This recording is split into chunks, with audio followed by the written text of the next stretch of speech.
Sergio Conceição saying this afternoon that sometimes you are the best team in the world. When was that? Just a few hours ago, 3 o'clock this afternoon. So, what did he say exactly? I don't. We are the best team in the world. Sometimes. He said sometimes he feels that you are the best team in the world. He likes the way you play, the style of play, when you've got the ball, when you don't have the ball, the intensity that you show. Oh, okay. Yeah, when sometimes we are really good. Let me say it like this. That's true. Hopefully we can show it again, and maybe I can understand a little bit why he says that. There are moments after we win the ball, or moments before we win the ball, or moments when the boys are doing some things, and it looks really, really good. That's the truth. But yeah, that's pretty much all. And yeah, it's a compliment, probably meant as a compliment. And but we still know that we have a really tough job to do tomorrow. And probably he said that as well, that he believed in their chances. They're still believing in their chances and stuff like that. Did he say that? He did. Okay, then it's all good. Yeah.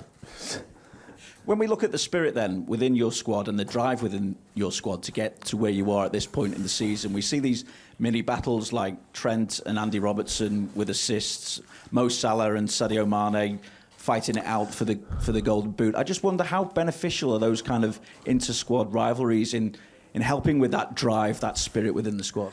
It's nice to have these kind of very positive stories. Of course, that's really nice, but it's normal in a successful team that you have these stories. And the boys are really, let me say, they like each other a lot. And so it's a good atmosphere in the team, obviously, but that's completely normal. I don't think Sadio and Mo really have a competition.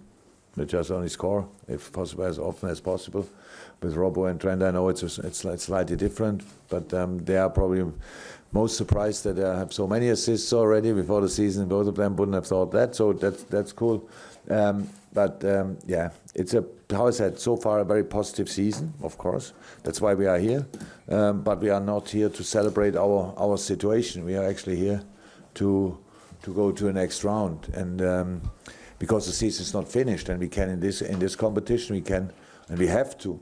We have to fight really hard. Porto won all their games, home games so far, and I know that we were really dominant in the home game, but not only because we get at least 2 players back, as well because the atmosphere in the stadium will be, of course, more Porto dominated. That's clear. They will try to have a kickstart in the game, really immediately being in. So, and that's what I think about, and not how good our season was until now, because that's something you can really think about after the season, not now. Okay, last one, Vinny, and then unless you just want to pass it back, sorry. Yeah, go to the gentleman there, and then we'll go to the 2 over there, and the Em UK português, guys will... pergunta em português. Yes. Come. Yes. Boa tarde, Klopp. Bruno Andrade, da Gol.com Brasil. Klopp. I'm from O Liverpool Brazil. tem criado nos últimos anos We have been uma identificação creating muito an forte com os ID, jogadores very brasileiros. strong ID with Brazilian Tem o players. Coutinho, We have agora tem Philippe Alisson, Coutinho, tem then Fabinho, Alisson, tem Fabinho, Roberto todos Firmino. jogadores de alto nível. Lucas High Leiva. level Jogadores de players. qualidade de seleção They are brasileira. very quality O que, on na the, sua opinião, tem o the jogador Brazilian brasileiro national team. diferente? Aquilo que What você do you vê think they neles have in diferente? different, the Brazilian players? What do you think they have that distinguish them from the others? Oh, I'm 51 years old, and as old as I am, I'm always world-class Brazilian players all over the place, if you want, all over the world. I said it already, my father always told me, whatever the people will say in the future, Pelé was the best. Yeah, and but it's all nothing to do with that. When I came in, Lucas Leiva was already at Liverpool, Phil Coutinho was already at Liverpool, and Bobby Firmino was already there as well. Now we brought in Fabinho and Alisson, of course, but it's not because they're Brazilians, it's because they are really, really, really good players. That's the only reason. And Cheetah has a really good side together, but in a crazy football country where the pressure couldn't be higher on a coach. I don't think it's a pure joy to be coach in Brazil in a club football, and maybe not in international football because the pressure is that big, but the footballers there are really good and they have a good generation, so that's it. Okay, yeah. Gentleman at the back, the microphone. Mr. Klopp, with a 2-0 advantage from the first leg, with a 2-0 advantage from the first leg, will you choose to put your team playing heavy metal as usual, or you are going to choose some elevator music to quiet Porto down? I don't know yet. No, that's not. Sorry, it's sometimes really strange that there's one football question I don't answer. That's really not nice. But what we do tomorrow, we thought we show on the pitch, and not in the press conference. Okay, yeah. Gentleman here with the microphone. Mr. Klopp, Igor Gonçalves 0-0 from Portugal. Against in the first leg, Porto made a little surprise tactical adjustment with Maxi a little bit on the inside and Corona doing all the wing. You expect Sérgio Conceição to do something like that again, or another kind of surprise? What do you think about the match? Because they need to score against you, and in the previous 3 matches that you play against Porto of Conceição, you didn't suffer any goal. Oh, that's good news. But I expect Pereira and Pepe to play, to be honest. That makes Militao free for the right fullback. That gives... It's not a big chance to play them with 5 in the back, I would say, but I don't know. To be honest, it's if Corona can play, I think this wing is the position occupied as well. So 2 strikers for 2 offensive, very direct, very front-footed, I would say. That's what we expect. We saw, obviously, of course, in the preparation for the game, we saw, for example, both Rome games and the start here at home after losing the first game 2-1. Yeah, that was quite lively. I would say that was immediately clear. Okay, today that will be different, and that's what we expect. It's not too much about lineups. It's okay. How can I know how Conceição will line up? I have no idea. But a few things we prepared in the session this morning. We tried to be prepared for it, and at the end, how always you have to learn from the game. You should be. But we are late in the season. Most of the systems we played against, nothing can be. Hopefully not be really new for us, so we should be able to adapt to it. But on the other hand side, we have to play football by ourselves, and that's what we try to do. That's what we always did when we played away, and we have to do it here as well. Okay, we'll go to James Pearce next. Jürgen, does it help you as a manager preparing for this game, the fact that you've come here as a squad relatively recently and had such an emphatic win as you did last February? Not really. I don't like, in the preparation for that game, I didn't like the last game. But I said that already before the last game because just it was really strange. The first 2 goals were just, okay, I would say the first goal at least was really good play. But in the end, Sadio had harder shots on target and were not in, and that ball was in. Second goal was really good play, fantastic finish from Millie, and then Mo finished it off from the post. Really top goal, and then 3 counter-attacking goals, and really, really good.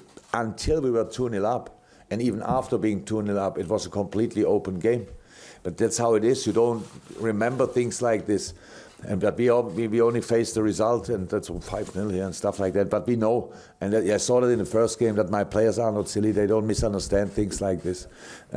Porto is a really, really good football team, and we were really good in the first leg now. That's not about being surprised or whatever, that they surprised us, we surprised them. We were just really good. So that's important, and we have to be good tomorrow again. We have to play really at our limit 100% and not try to come through somehow, because you cannot stand then the power what they can create here. I was here for a derby, Porto against Lisbon, years and years ago. Yeah.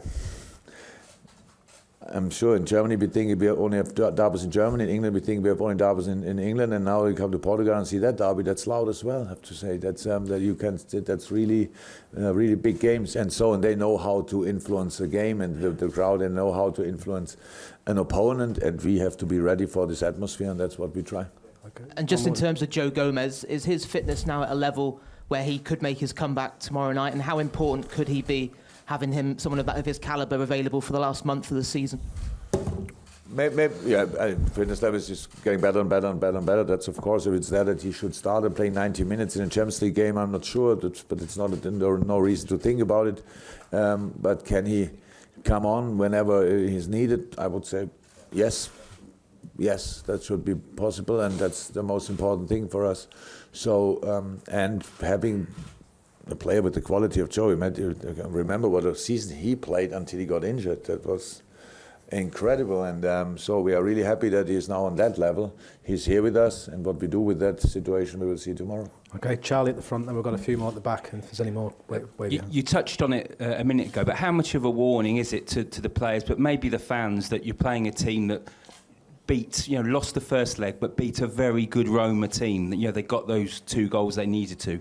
Does that illustrate what a powerful team you're going to face tomorrow? Look, we have no problem with it. But what we created in the 3.5 years since I'm in that, I say that the boys believe that I tell them the truth and analyze. I don't make teams bigger than they are. I don't make them smaller than they are. I don't. If they Man City and I say, oh, they have no clue about football, and we play against, I don't know, whoever, then I say it's the best team in the world. We really analyze. For us is really on point. So that's what we want. So that's why there's no risk that we have to convince the boys again. Say, by the way, Porto is really good, because we know it already. We had the analyze meeting this morning, so we were sitting together 45 minutes roundabout talking about this team, and it was only a part of was our first game. The other part was actually really the Roma second leg against Rome, when they played here against them, and we played Rome, and they can be really uncomfortable as an opponent, but I didn't see a real chance for them that night. Porto was really in charge of that game, and that was good. So we should be prepared, but we still have to play.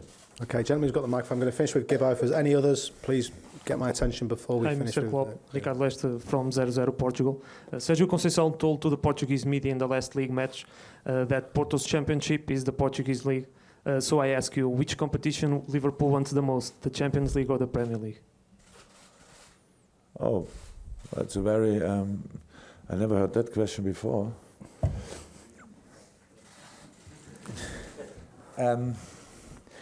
Really, he has to answer a question like this, because I thought I'm the only poor manager in the world who has to answer this question. He gets the question ask this question. Conceição, somebody asked him, what would you prefer, winning the Champions League or winning the Portuguese League? That's what somebody asked him.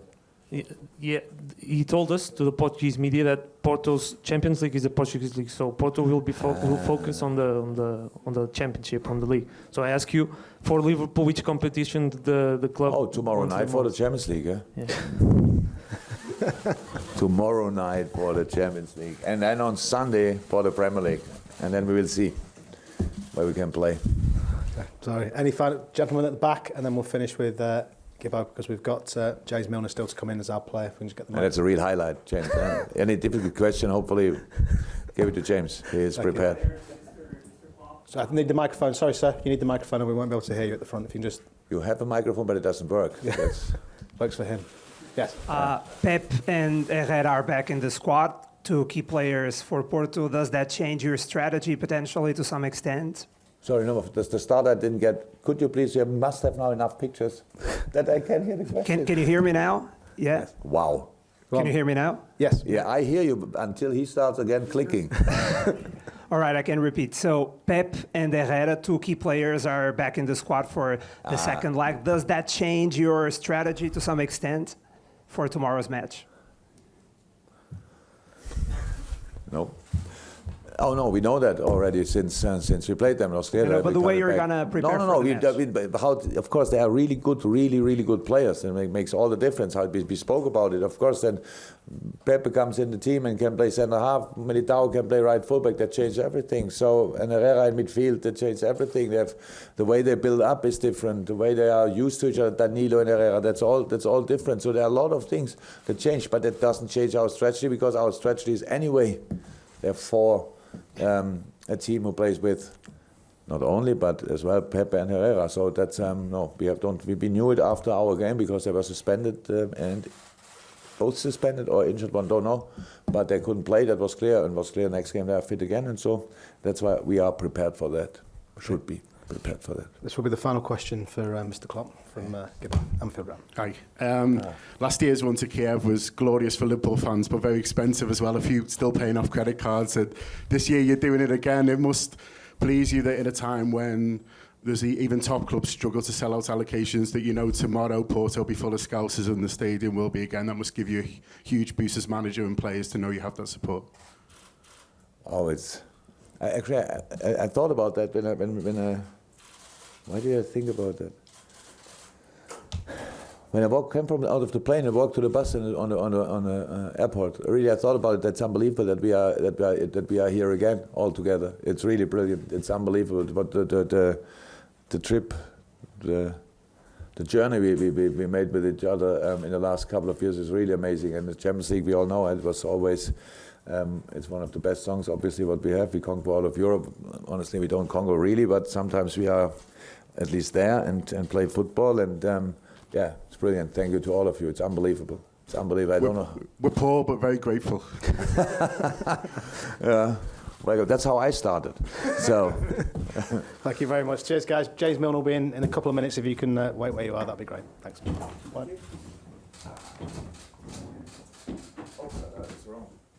You want to jump? No.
Put that in. In case you get any. One or two? One.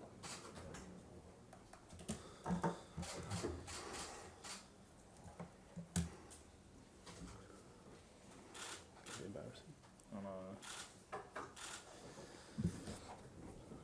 Okay, Vinny, do you want to start? Is there a mic? Yeah, sorry, just at the front.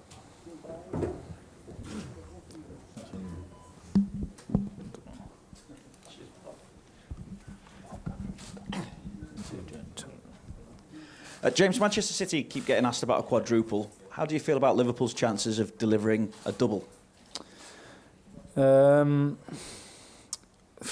us, we just want to concentrate on our side, obviously. I think that's all we can do, that's all we can control. So there's obviously been a lot of talk outside the dressing room for a long time from the Liverpool side as well of the first title in years and things like that. But I think as a group we've focused on our targets and concentrated what's going on within the dressing room, and that's the most important thing, and the only thing we can control are games that we're playing in between now and the end of the season. But how does this compare to the successful sides that you've been part of in the past? I think obviously getting to 3 finals since I've been at the club has helped in terms of experience and going through that together and gaining a lot of European experience in knockout games as well. Obviously getting to Europa League final and a Champions League final. But not getting over the line obviously is disappointing, but something that we have the opportunity to change, and I think that first one's always the hardest, but like I said, for the experience we've gained, and last year even, you know, pushing for a Champions League and also battling to get in the Champions League through the league positions, that was a high pressure situation, and we managed to do it as well. So all that experience we've gained as a group has made us a better side, and I think you can see that how we've played this year, and at times maybe when we haven't played so well, but we've still managed to get a result. How would you then sum up the spirit within the squad? Because we keep seeing these little battles. I mentioned it to the boss before as well. Obviously, Trent and Andy Robertson with the assists, and Mo Salah, Sadio Mane battling it out for the Golden Boot as well. I just wonder what those kind of like competitions have and what impact they have on the dynamic of the group. I think it's friendly banter more than anything within the dressing room, and bragging rights, if you like, and Trent and Rob are always at it. But yeah, I think you can see how we play. I think you can see how Sadio and Mo play and Bobby play together, the amount of assists they get, and if they get a chance, they'll pass it as well. So I think that's how we play, with and without the ball. Every single player needs to contribute, and if they don't, that's where the system will fall down. So it's friendly banter to win the Golden Boot or assists or have the most and things like that. And I'm sure Hendo will be sticking his hat in there as well now, but you know, the most important thing is the 3 points or progressing through to the next round, and everybody's aware of that, and I think you can see that in how we play. Who are you backing? Say again? Who are you backing? As long as we end with a trophy, I don't care. Okay, Vinny, just want to pass it backwards. Boa tarde, James. Uma pergunta em português, por favor. James, I will ask the question in Portuguese. Hello, good afternoon. I'd like to ask you something personal. Where you were and what do you recall from the final Liverpool-Milan in 2005, and what do you see which is similar the Liverpool team with the Liverpool that won the European Championship? Sorry, do you want repeating that one? Sorry. The last question? Yeah, sorry. Okay. O que você vê de semelhante, What do you see it's similar time do Liverpool between the Liverpool squad 2005 and the 2019 Liverpool? What similarities do you see? Between 2019 and 2005? They both wear a red Liverpool shirt. I think obviously it's two completely different sides, different players. You know, they got over the line and won the trophy, and that's what we're striving to do. I think, like I said before, it's important the experiences we've gained as a side over the last few years, and those failures, if you like, and the experiences of doing well in knockout football, and just experiencing the runs in the European tournaments and nights like we're going to experience tomorrow.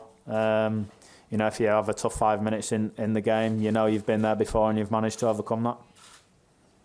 Okay, gentleman there. Hi, James. What kind of differences did you see with Herrera on the pitch on FC Porto team? I think, you know, as a quality player, we know that the Porto is full of quality players, and it's important that we don't just focus on certain individuals, and we don't do that how we defend. We know the strengths in the side, and we have to defend strongly as a team together, and that's how we always do that, and try not to focus on certain individuals as a side. I think as soon as we do that, obviously how we defend breaks down, so we have to defend well as a unit against all the players they have.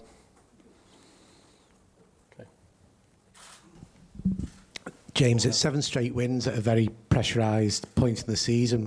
What can you say about the belief in the team and what the team's getting from performing at this level? Can you give a bit of an insight into how the group's feeling? Is belief growing with every game? Yeah, I think it's positive, like you say. I think there isn't too much talk about what's going on, what might happen. The stage of the season, really.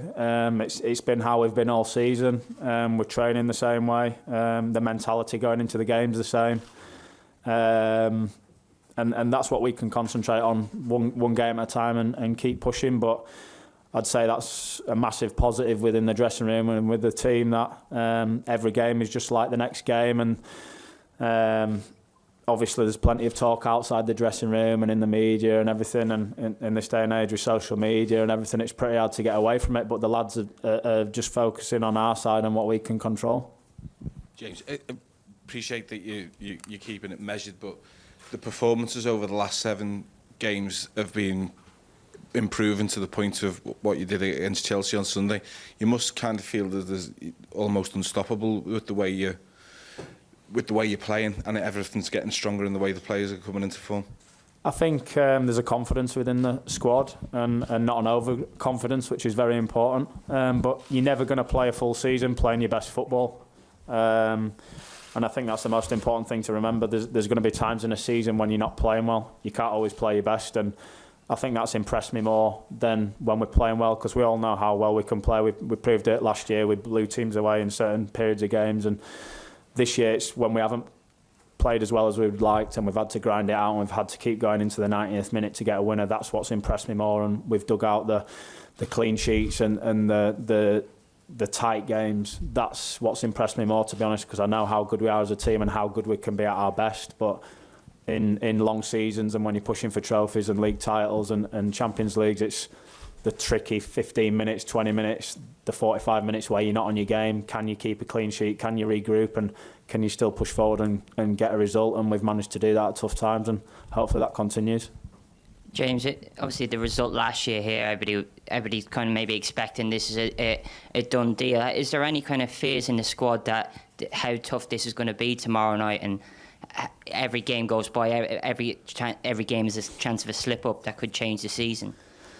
Yeah, I think fear is the wrong word. We know how difficult it's going to be for sure. I think the result last year was maybe a bit of a false result. You know, they had the odd chances. We were very clinical on the counter-attack, and we've seen how good they are in the other 2 games. We always knew it, but obviously the talk before the draw and when we got Porto and some of the talk in the media and stuff, I would have taken it as pretty disrespectful if I was Porto. They're obviously a very good side, and obviously going out to us last year, if I was in the Porto dressing room, I'd be wanting to get one over on Liverpool for sure. So I think that makes it even more difficult for us, and we're very aware of how difficult tomorrow night's going to be. It's nice to have a cushion, but one game in this tie for either team completely changes the complex of the tie. And obviously the atmosphere is going to play a big part as well. The club's got a very good European history, used to winning trophies, and when you come to these sorts of grounds, the crowd know when the team needs the help, and it's going to be a special atmosphere, I'm sure, as well, and they're going to be right behind the team, so it's important how we start the game and try and nullify that. Okay, gentleman at the back. Ivo Costa, Sport TV. Good afternoon, James. The FC Porto coach, Sérgio Conceição, said that you are the best team in the world. What's your opinion about that? That's a nice compliment. And you get those compliments by playing good football and over a sustained period of time, so that's something we can take as a compliment. But to be that, I think you have to win trophies, and that's something we haven't done yet, and something we're trying to do this season. There's a lot of good teams left in the Champions League, and it's down for us to prove that and go and win these games, and hopefully win with at least one trophy this season. But there's a lot of good teams between us and the last game of the season, and we have to keep improving and keep playing like we are doing at the moment. Okay, we'll take one final question from Glenn. James, I'm just thinking what you've made of Jordan Henderson's recent performances in an advanced midfield role. Yeah, fantastic. Hendo's obviously, we all know how good he is. He's been asked to do a job for the team, and we know he'll do anything he's asked. Whether he's asked to play in goal, he'll do that. So that's obviously the sign of a great leader, and he's been playing fantastic for the last few years at number 6. Maybe you don't get as many goals and assists there because you're performing for the team, you're breaking down attacks and starting the playoff. So maybe you don't get as many headlines as there, but people are seeing how well he's playing there, but he's been playing equally as good as a number 6 as well. And obviously, like I said, you don't get the headlines, but he's been performing fantastic for us there as well. But it's great to see him maybe getting a bit more recognition now, and he's fantastic for us. He's a great leader, and some of the performances he's put in recently at such a big stage of the season shows what a good player is and what a big influence he is on the team. Okay, thank you very much, everyone. Thank you.